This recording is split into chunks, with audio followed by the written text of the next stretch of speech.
Halo guys, sebelumnya ayo subscribe dulu guys. Akan ada info-info menarik lainnya di dunia bisnis digital guys. Terima kasih. Nah, selanjutnya langsung nih di inti acara kita akan ada materi yang akan dibawakan oleh Bapak Sigit Putra Tanoko selaku Direktur PT Aliansi Coin Indonesia, author of Bitcoin One-on-One Book, YouTuber, entrepreneur konvensional and blockchain business. Nah, tapi ada kabar gembira nih buat kalian semua, karena si Bapak Sigit ini YouTuber. Jika subscribernya 16.000 akan mendapatkan bingkisan. Nah, ya kita semua yang ada di sini, kalau nanti sampai acara subscriber YouTube-nya Pak Sigit ini 16.000, kita semua bakal dapat bingkisan. Jadi sekarang share, subscribe terus share. Yuk guys, subscribe ya. Selanjutnya ada pembicara kita yang kedua, yaitu Bapak Damian Suh, blockchain expert from Republic of Korea. Crypto player since 2015, experience in blockchain since 2017, multicultural background, South Korea, Japan, Chile, Argentina, and Indonesia. Kepada Bapak Sigit dan Damian Suh, waktu dan tempat kami persilakan.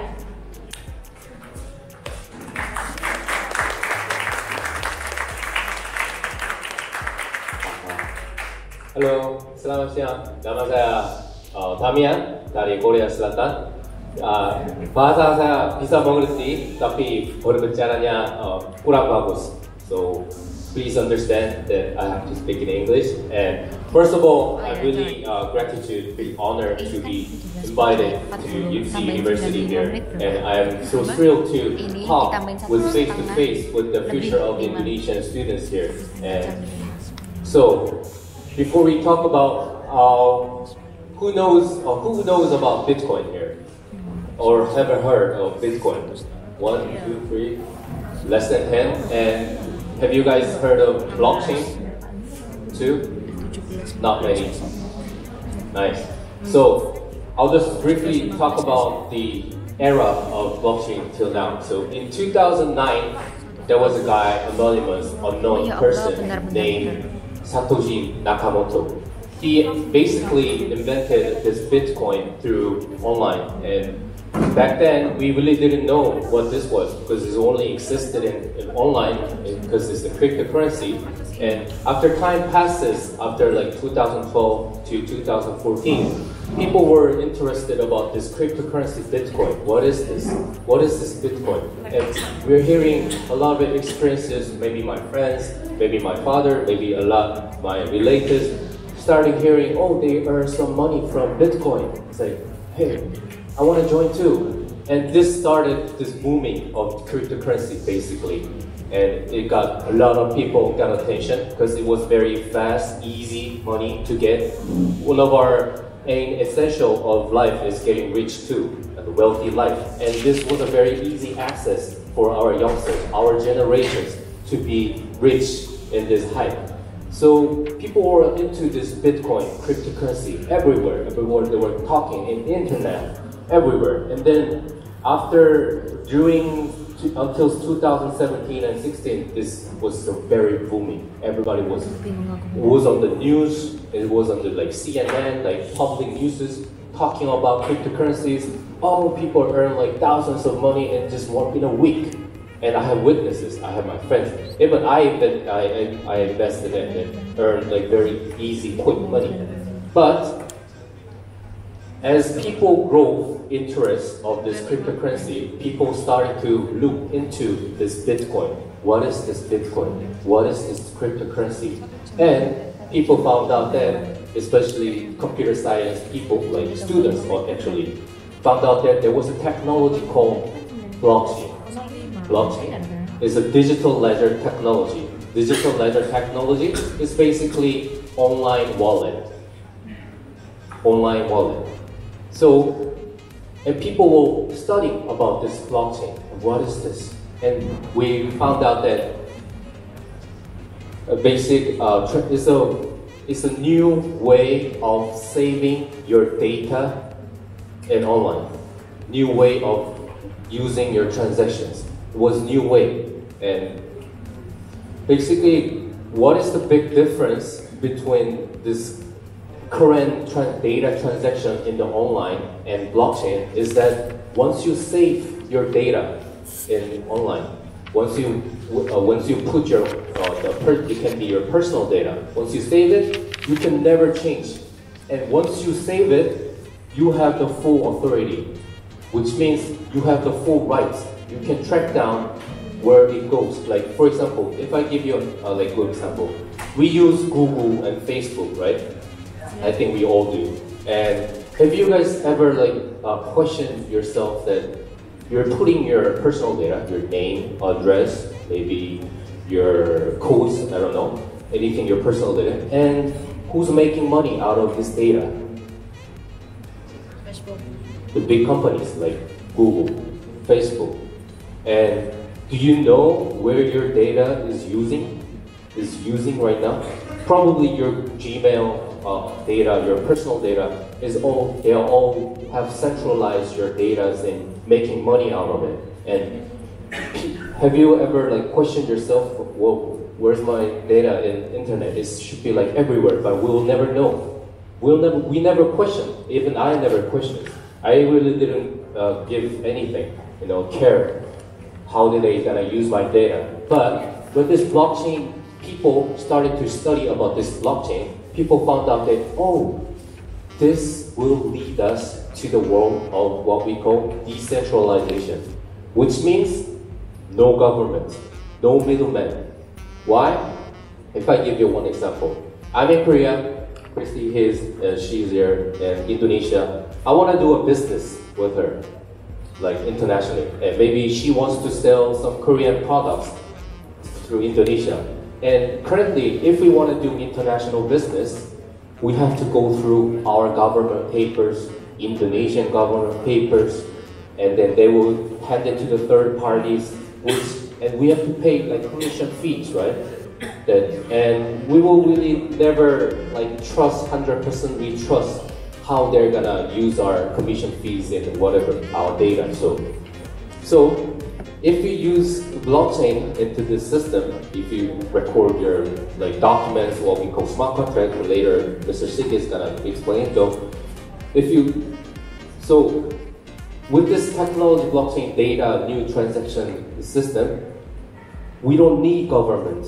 We don't need middlemen. Why they existed was that because I cannot trust her and she cannot trust me. So that is why we had governments, institutions, middlemen, a lot of legal documents. Now we don't need it. And it's really happening right now. If I, for example, if I give you an example in Korea, there's a big university Ciputra University. Students made this business good idea. They only had this idea. What they did is they just posted, shared this idea. We have this idea, posted it in the internet, and then crowdfunded with cryptocurrency.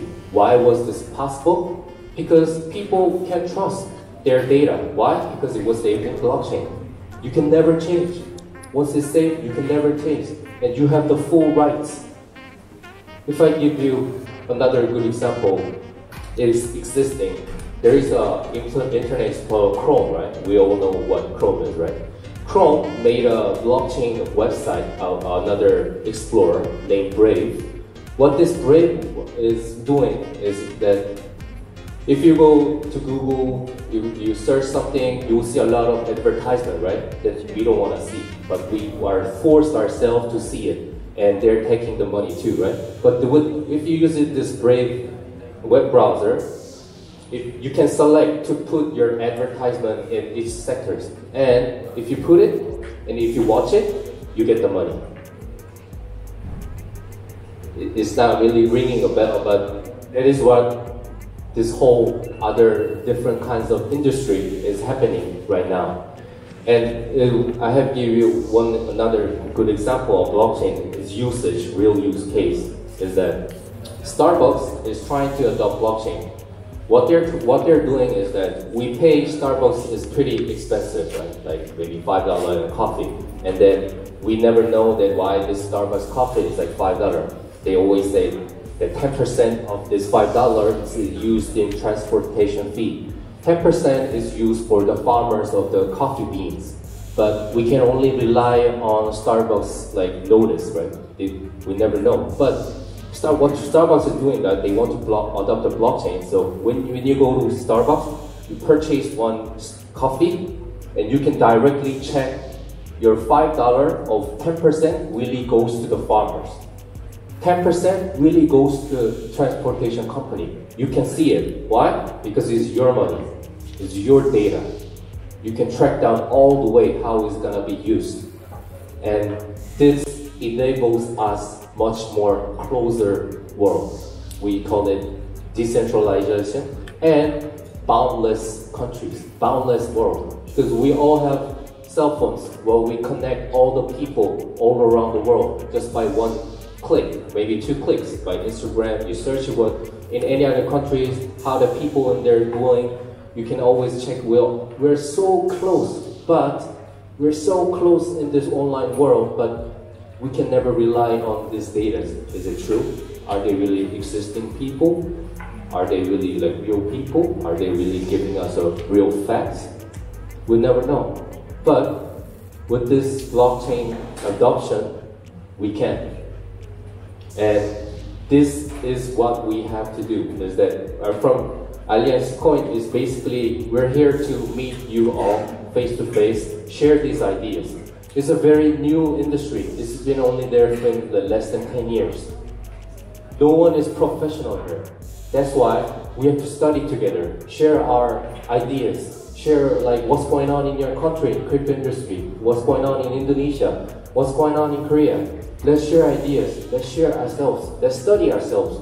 Because always there is a new business, new trends, new booming comes up. But I think we are always late because we never know what was going on. But it's really going on right now. It's ongoing. It's a new industry and nobody can stop.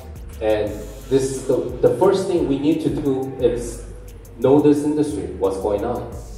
What is the blockchain? When you go back to home today, try to search what's blockchain.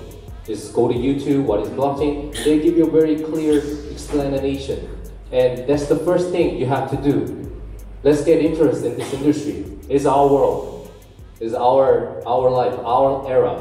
And in the next 10 years, we will know this industry, blockchain, is gonna really concord us. Like, we never expected to have smartphone like everywhere, right? It's just suddenly, we just have our smartphones. But if you have an interest in the early stage, right now, we'll be the leading industrial people in the next decades. So this was a very basic explanation about blockchain itself. And if you guys have any questions, we can join in our website where we share our ideas individually. We get current uses in Indonesian language, what's going on in all over the world. I have team in all around the world. We just came to Indonesia because Indonesia has a very big potential market than any other country.